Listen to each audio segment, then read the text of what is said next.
Welcome to the Prada Museum in Madrid. We're here again a few minutes before the museum opens on the museum's social media programming with our weekly session in English. This is a project that's supported by members of American Friends of the Prada Museum, and we encourage everyone to find out about our nonprofit that helps this museum, and also the nonprofit in Spain, the Amigos del Museo del Prado, that's also dedicated to supporting this great museum. Today we are in the galleries that you have to find when you come here. They're in the north section of the museum, the rooms 78 and 79. You have to go up to the second floor.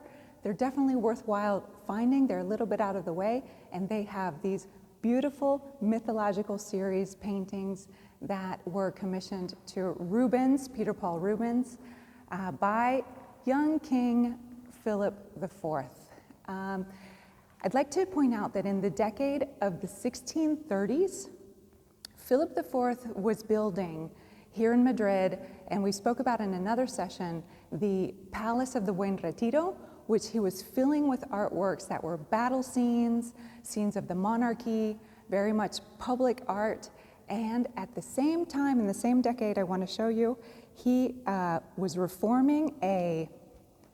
refurbishing a hunting lodge on the outskirts of Madrid, and this is less known because it no longer exists, and the name is Torre de la Parada, and the original center tower was built by his grandfather when he was a prince, the future Philip II.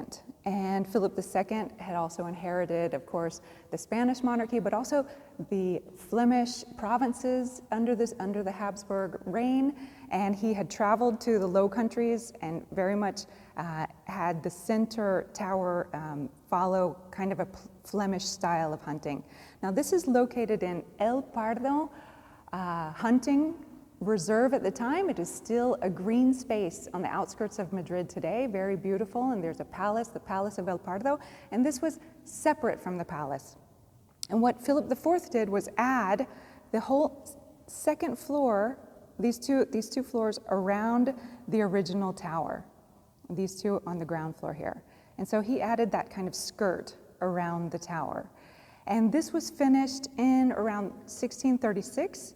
And then he had a commission, which was called the Galería del Rey, commission to fill it with paintings. And of course, he was very interested in probably the most prestigious painter alive in Europe at the time, which was Peter Paul Rubens. And there's an original memoir, which unfortunately is lost, that sent a message to Rubens with an original request of 120 works of art to decorate the Torre de la Parada, which is a country palace that in this case is for recreation and from getting away from the city. It's for hunting.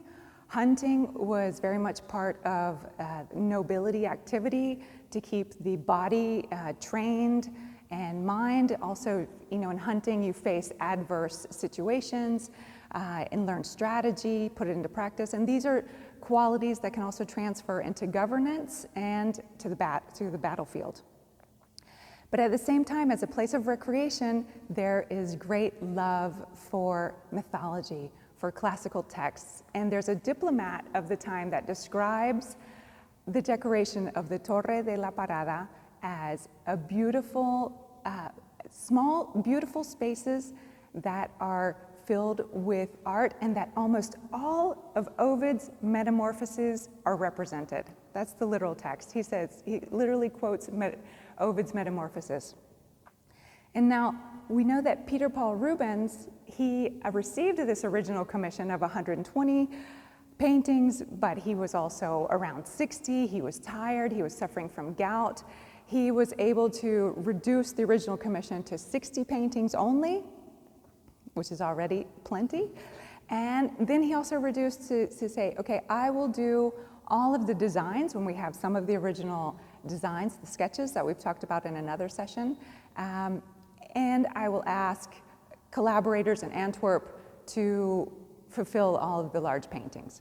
No, but I think he couldn't resist. This is my opinion. So he actually painted himself this work of Vulcan, the image of Vulcan, and he is also one of the most well-read, most cultured painters in the fact that much more than other artists at the time, he knew the classical texts very well. And also, to put this into context, I like to add that his brother actually held the chair for Latin in the University of Louvain. So he, not only for personal merit, but also his environment, they were very well read on the classical texts. And here there is a lot of history of image of Vulcan, god of the Olympus, son of Zeus and Hera in Greek, or Jupiter and Juno. And he was rejected by Juno and thrown into the sea and as a baby. And he was saved and raised by a lesser goddess, a nymph of the sea called Thetis.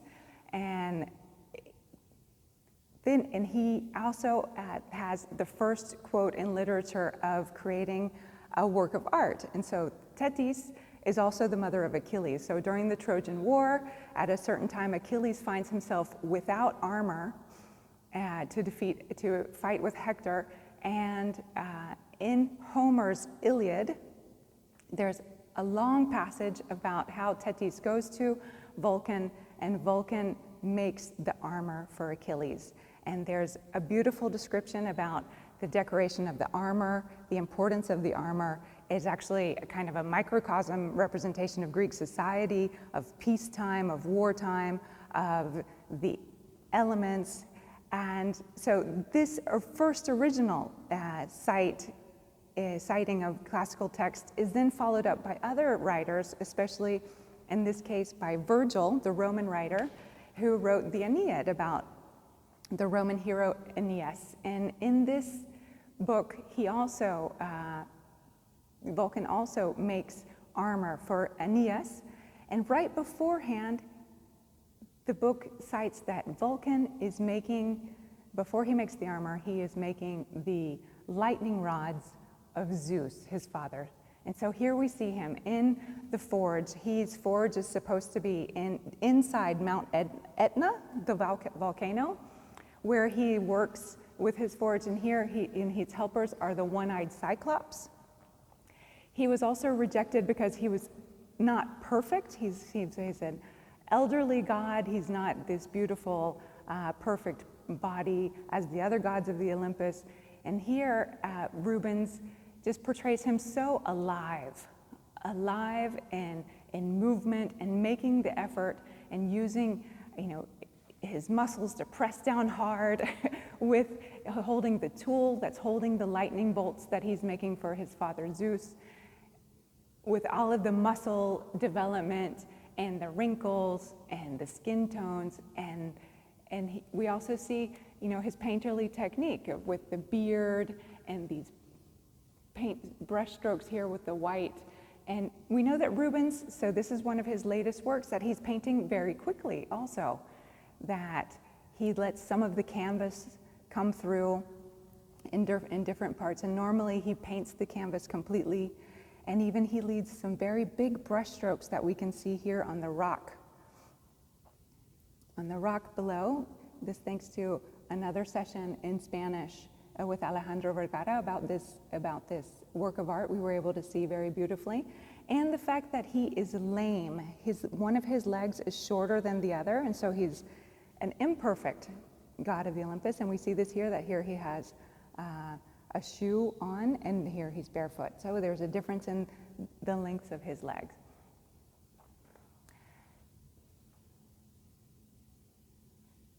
So all of these representations of mythology are very much of interest of the young kings and the hunting parties, and the decoration of the Torre la Parada is inspired by the monumental mythological stories that are coming down from the classical texts and are celebrated in the works of art in the decoration. And we're very lucky to have many of them here at the Prada Museum, and we can visit them. They're also, I think I mentioned before, but there's the portraits of the king hunting with his son and with his brother, and those portraits are right next to Las Meninas, and the rest of the decoration, especially from Rubens, is in this room 79.